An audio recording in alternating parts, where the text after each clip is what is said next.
Hi guys, welcome back to our YouTube channel. This is CSCS Priyanshu Jain and I hope you people are doing fine. तो guys आज का जो video है this is for all those students जिन्हें जो last exam हुआ था CA inter या सीए फाइनल किसी भी लेवल का जो उन्हें दिया and for some reason they could not clear it. So guys I understand कि बहुत बुरा लगता है, बहुत रोना आता है, पर नाउ जैसे हमने लास्ट वीडियो में भी डिस्कस किया है it is the time for us to move forward.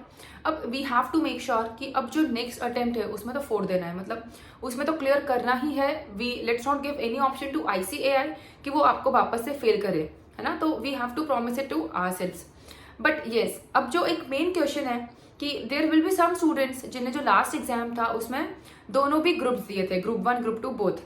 I am talking irrespective of CA final या सीए इंटर, जो भी लेवल में आप थे उसमें दोनों ग्रुप्स आपने दिए हैं एंड फॉर सम रीजन आप दोनों भी ग्रुप्स क्लियर नहीं कर पाए. या फिर वो स्टूडेंट्स जिनने एक ग्रुप लास्ट एग्जाम में दिया था एंड अभी वैसे वो क्लियर तो नहीं हुआ पर अभी नेक्स्ट के लिए दे आर थिंकिंग कि यार ऑलरेडी एक तो पढ़े हुआ है तो दूसरा ग्रुप भी पढ़ के अब जो नेक्स्ट एग्जाम है नवंबर में उसमें मैं दोनों भी ग्रुप्स दे दूं. ऐसे बहुत सारे स्टूडेंट्स होंगे. मतलब basically you guys must be confuse कि अभी क्या करें, एक ग्रुप दें या 2 ग्रुप दें. So guys my suggestion to that would be कि अगर आपने लास्ट एग्जाम में दोनों ग्रुप्स दिया है, ठीक है, ग्रुप 1 ग्रुप 2 दोनों भी, and you have good amount of confidence in both the groups कि यार थोड़ी सी मेहनत कम हो गई थी इसीलिए शायद हम लोग क्लियर नहीं कर पाए, या थोड़ी सी कुछ अपनी जो गलतियां जो हमने किया वो आपने आइडेंटिफाई किया एंड नेक्स्ट एग्जाम में आप उसको सुधार के शायद क्लियर कर सकते हो. If you have good confidence कि यस मुझे आता है, थोड़ी सी और प्रैक्टिस चाहिए जो हो जाएगी, then you can definitely go for both the groups.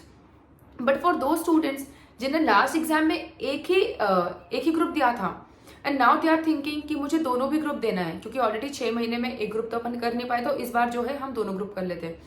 तो guys for those students my Frank advice would be, मैं किसी को भी बढ़ा चढ़ा के ये नहीं बोलूंगी कि चलो दोनों ग्रुप दे दो, है ना. It's better to clear 1 group and second group 1 after 1, right, कि एक साथ क्लियर करना जरूरी नहीं है, rather than appearing for both the groups and not clearing both of them. That is even a worse situation, right? And एक ही group दोगे और वो पास हो जाओगे, so that is any time a better deal. तो हम लोग कई बार बहुत इमोशनल हो जाते हैं कि यार कैसे अभी फिर से एक ग्रुप दें एंड दोनों ग्रुप ना पढ़ें. तो guys think practically. We have only 3 months left now. July almost खत्म हो गया है, अगस्त सितंबर एंड अक्टूबर, नवंबर फर्स्ट वीक में तो आपके एग्जाम्स रहेंगे. तो जब आप लोगों के एग्जाम्स के लिए सिर्फ 3 महीने बचे हैं एंड अभी तक आई एम श्योर कि आफ्टर रिजल्ट्स आप लोगों ने उतना पढ़ाई नहीं की होगी, rather I would say after exams जो लास्ट आप लोगों ने एग्जाम दिया था शायद उसके बाद उतनी पढ़ाई अभी तक नहीं हुई है. तो गिवन कि सिर्फ 3 महीने बचे हैं एंड हमारे पास 8 सब्जेक्ट्स अगर दोनों ग्रुप करते हैं तो if you have a plan कि यस 3 महीने में 8 भी सब्जेक्ट्स बहुत अच्छे से होते हैं without compromise on any of the subjects या any of the group, then तो बेस्ट है आप दोनों भी ग्रुप्स करो. बट मेरा जो एडवाइस है कि what should be the next action of plan is कि अभी हमारे पास 3 मंथ्स हैं एंड हमारे पास 8 सब्जेक्ट्स हैं. तो guys first identify the group जिसमें आपको ज़्यादा कॉन्फिडेंस है कि यार कंपेरेटिवली मुझे ग्रुप 1 ज़्यादा पसंद है या थोड़ा सा कॉन्फिडेंस उसमें है, या ग्रुप 2. एंड जो भी ग्रुप में आपको ज़्यादा कॉन्फिडेंस है फर्स्ट फोकस ऑन दैट क्योंकि उसको क्लियर करना बहुत ज़रूरी है अभी. तो उसको पहले अच्छे से स्क्रैच से पढ़ाई शुरू करो. इस बार थोड़ी जल्दी होगी क्योंकि आपने पहले भी पढ़ चुके हो. उसकी पढ़ाई स्क्रैच से शुरू करो and keep a cut off time कि कट ऑफ डेट कि यार इस तारीख तक मैं कट ऑफ रख रही हूँ या रख रहा हूँ. और मेरा अगर जो सेकेंड मतलब जो ग्रुप है जिसमें आपको कॉन्फिडेंस है उसमें अगर आप एकदम 100% कॉन्फिडेंट हो जाते हो उस टाइम तक कि येस अब तो मतलब मुझे बहुत ही अच्छे से ग्रुप आता है, I am confident enough. And let's not be confident कि अगर आपको लग रहा है कि 400 में से 200 आ जाएंगे, भाई मेरा कॉन्फिडेंस 200 में आ ही नहीं सकता. एटलीस्ट आपको लगता है कि 250 या 270 280 मार्क्स तो आ ही जाएंगे, तब आपको कॉन्फिडेंस आएगा कि यार अगर कट के भी आया तो कितना आएगा, 210 220 तो आ जाएंगे ना उसके बाद भी. तो let's be on a safer side. 200 को मत बोलो कि कॉन्फिडेंस आ गया.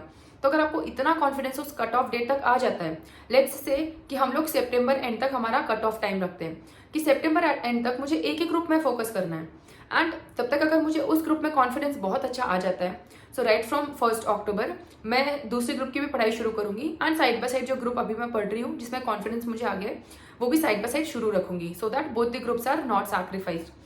बट अगर आपको उस ड्यू डेट तक अगर आपको फर्स्ट जो ग्रुप है उसमें कॉन्फिडेंस नहीं आता है then guys literally my suggestion would be कि मेक दी ग्रुप जो आप पढ़ रहे हो the best group for you. मतलब वो तो क्लियर करना ही है, उसको इतना अच्छे से प्रिपेयर कर लो कि डाउट ना रहे. फिर it is okay if you appear only for one group, never mind, क्योंकि अगेन जैसे मैं बोला कि एक ग्रुप क्लियर करना इज़ मोर इम्पॉर्टेंट। तो आप लोग वैसे अपना प्लान बना सकते हो कट ऑफ डेट तक, कि इस कट ऑफ डेट तक अगर मुझे कॉन्फिडेंस आ गया तो मैं दोनों ग्रुप दूंगी, मतलब दूसरे ग्रुप की भी प्रिपरेशन करूंगी, एंड नहीं आया तो वैसे भी हमारा जो ग्रुप अच्छे से कर ही रहे हैं उसके लिए भी टाइम है, वो हम उसमें कॉन्फिडेंस ज़्यादा ले आएंगे। And again why should we do this, कि आपको ये लगेगा कि यार फिर तो ग्रुप 2 में मेरा कॉन्फिडेंस बहुत कम हो जाएगा, उसमें तो मैं ज़्यादा टाइम नहीं दे पाऊंगी। तो गाइज एनीवेज हमारे पास 8 सब्जेक्ट्स हैं। 8 सब्जेक्ट्स हमारे पास इतने छोटी छोटी सी क्वांटिटी में नहीं है कि यार हर सब्जेक्ट को 1 घंटा पढ़ा और बहुत पढ़ लिया, राइट। हमको उसको गुड अमाउंट ऑफ टाइम देना पड़ता है। तो जब आपको 8 सब्जेक्ट को पढ़ना है तो लेट्स सपोज कि जो हमने पुराने वीडियोस में भी डिस्कस किया कि स्टडी प्लान कैसे होना चाहिए, लेट्स सपोज कि आप एक दिन में 2 सब्जेक्ट्स पढ़ रहे हो, राइट, ऐसे 2 स्लॉट्स बना के 2 सब्जेक्ट्स पढ़ रहे हो। So rather than keeping 1 subject of group 1 and second subject of group 2 जिसमें दोनों भी ग्रुप्स मर्ज हो गए, keep 2 subjects of any one group जिसमें भी आपको कॉन्फिडेंस लाना है, इधर ग्रुप 1 और ग्रुप 2। तो पहले जो हम लोग सब्जेक्ट्स पेयर कर रहे हैं वो एक ही ग्रुप के करो, ग्रुप 1 या ग्रुप 2, एंड सेम वे जो आपके बाकी के 2 सब्जेक्ट्स बचेंगे नेक्स्ट टाइम पे वो 2 सब्जेक्ट्स पढ़ लो, क्योंकि एनीवेज एट अ टाइम आप 4 सब्जेक्ट्स ही, मतलब at a time 2 and after a few days जिसमें आपको 2 सब्जेक्ट्स में कॉन्फिडेंस आ गया फिर आप वापस से 2 सब्जेक्ट्स पढ़ोगे। तो एनीवेज आप शुरू में तो कोई 4 ही सब्जेक्ट्स पढ़ोगे, ऐसा तो नहीं है कि 8 सब्जेक्ट्स साथ में शुरू करोगे। तो जो 4 सब्जेक्ट्स आप पहले पढ़ने वाले हो जस्ट उसको हमको क्या ध्यान देना है कि चलो ना एक ही ग्रुप के कर लेते हैं, एटलीस्ट कॉन्फिडेंस आ जाएगा, क्योंकि एनीवेज बाकी के 4 सब्जेक्ट्स तो वो 4 के बाद ही होने वाले थे। तो आप वैसे अगर प्लान करोगे एंड उसके बाद फिर आपको अगर वो 4 सब्जेक्ट्स में बहुत कॉन्फिडेंस आ गया then definitely 5th 6th 7th 8th मतलब सेकंड ग्रुप के सब्जेक्ट्स, और नहीं तो वापस 1 2 3 4 उसका और ज्यादा रिविजन हो जाएगा। एंड हमको तो पता ही है रिविजन री रिविजन बहुत ज्यादा रिविजन हमको चाहिए ही है, मतलब मिनिमम मेरा सजेशन है 3 to 4 रिविजन होना चाहिए हर सब्जेक्ट के। एंड अगर आपके 3 मंथ्स का जो प्लान है उसमें 3 से 4 रिविजन विद 8 सब्जेक्ट्स भी पॉसिबल है then good, provided you are gaining confidence. And अगर 8 सब्जेक्ट्स के साथ आपके रिवीजन में कॉम्प्रोमाइज हो रहा है कि एक या 2 रिवीजन भी प्रॉपरली नहीं हो रहे हैं देन गाइस बाद में प्रॉब्लम हो सकती है। Then let us stick back to 1 group for the time being, confidence ले आओ and then we will think about the second group. So guys, that's all from my side today. If you still think there are any questions that you want me to address, please let me know in the comment section below, and all the very best.